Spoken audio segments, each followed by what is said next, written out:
Well, good afternoon, everyone. I want to welcome you to the Conscious Life Expo post-conference. I love this expo because we bring in some of the top talent around. And the gentleman that I'm going to introduce is one of the people that is definitely tops in his field and has such incredible information to share. So I would like you to join me in giving a rousing Conscious Life Expo welcome to David Wilcock. Thank you. Thank you.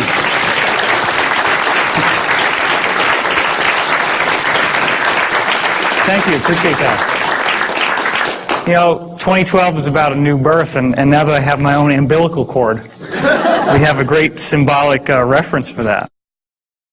So this is going to be a bridge where we're going to start with the 2012 Enigma material that I didn't get to finish yesterday because literally we had the line for that room wrapped around 2 halls in this hotel. It was enormous. How we got all those people into that room, for those of you who remember, I don't know how it worked, but it was a divine miracle in and of itself that we actually got the people in. So this is about what the government is like for most people right now. We've gotten into this illusion that the government is our benevolent father figure and protector, and more recently now it's feeling as if what's the surprise is not what we're expecting.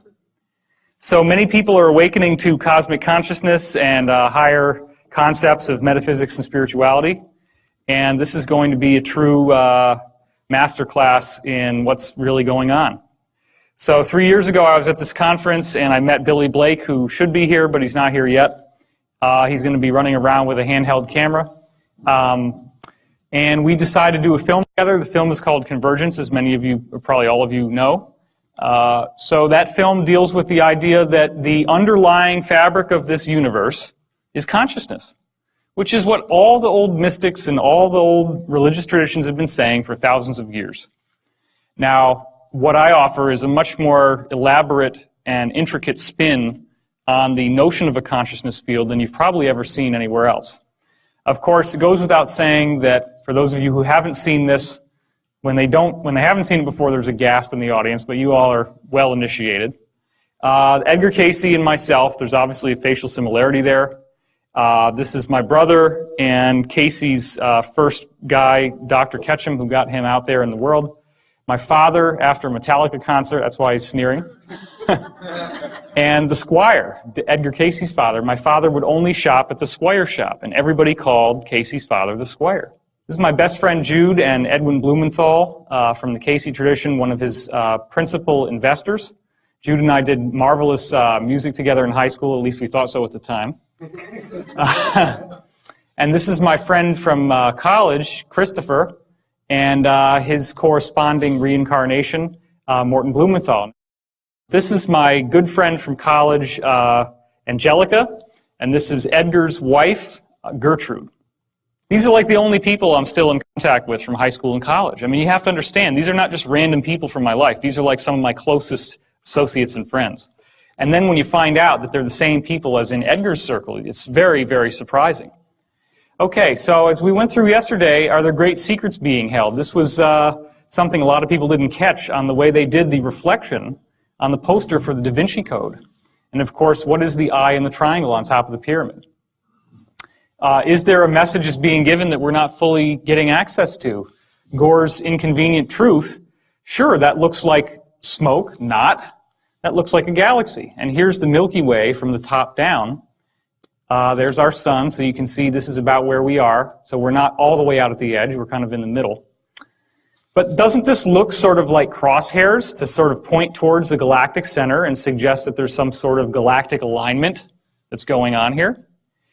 So later in this talk, you're going to hear about interplanetary climate change, which is how this movement into a new area of energy in our galaxy is in fact actually causing all the planets in the solar system to experience changes just like the ones we see on Earth. So this is far from an isolated phenomenon. There's also these new physics discoveries that keep leaking out, and they always relate to sacred geometry.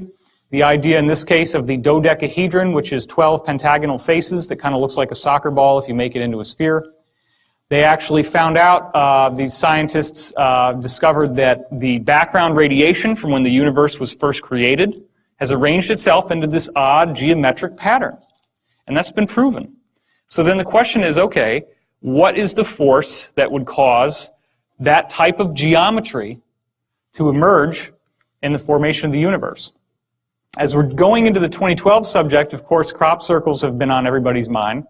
This was the formation that came down a couple years ago, which started out in an unfinished way. You notice that all of these blocks are completely solid, and this area is solid as well.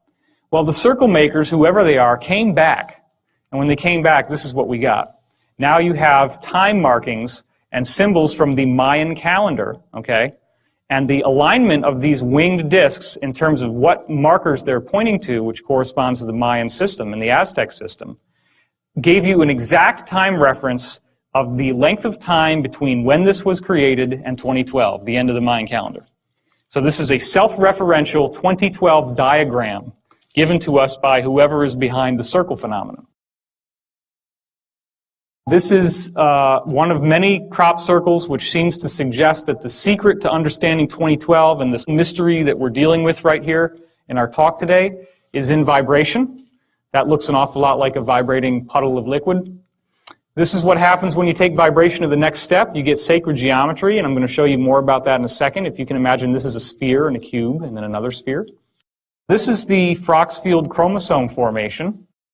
Obviously, the circle makers are saying, you know, 2012, pay attention to your DNA, right? Except here's the thing. The chromosome's all broken up. And that's what happens before there's about to be a cell metamorphosis. Now, this is even more interesting. Check this out. What does that look like to you? A double helix. Okay, and there's 12 stations. Then down here, you get an even weirder thing. You get a triple helix, but they still have that same formation, and then boom, what's this?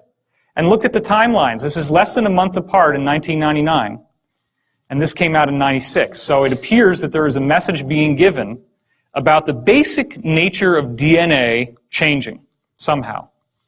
This is another crop formation which shows you DNA very, very clearly. As you can see that it's twisting, and you can see the ladder and the helixes. So there's something very interesting going on here. Now, this is one of the most staggering formations that's ever come down. And as I said yesterday, the idea that two drunken Englishmen stomped it down with a funny hat and a string and board after coming back from the bar one night, it just doesn't fly. This is much too complex to be something that could have been done without an elaborate. And you know, the thing is, I mean, there have been some cases where formations like this have been documented as showing up within a 1-hour period. Like somebody's out there at night, they see nothing, and then there's lights and the dogs start barking and everything goes nuts, and then all of a sudden, boom, there it is. So this is showing you the geometry of the tetrahedron, which here's a drawing of it. This is the frozen vibration that is one of the principal energy fields that moves through planets, as you can see in this diagram.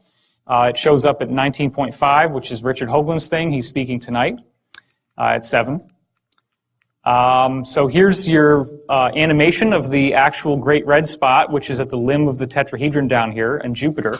And this also extends through the great dark spot on Neptune. This extends through a shield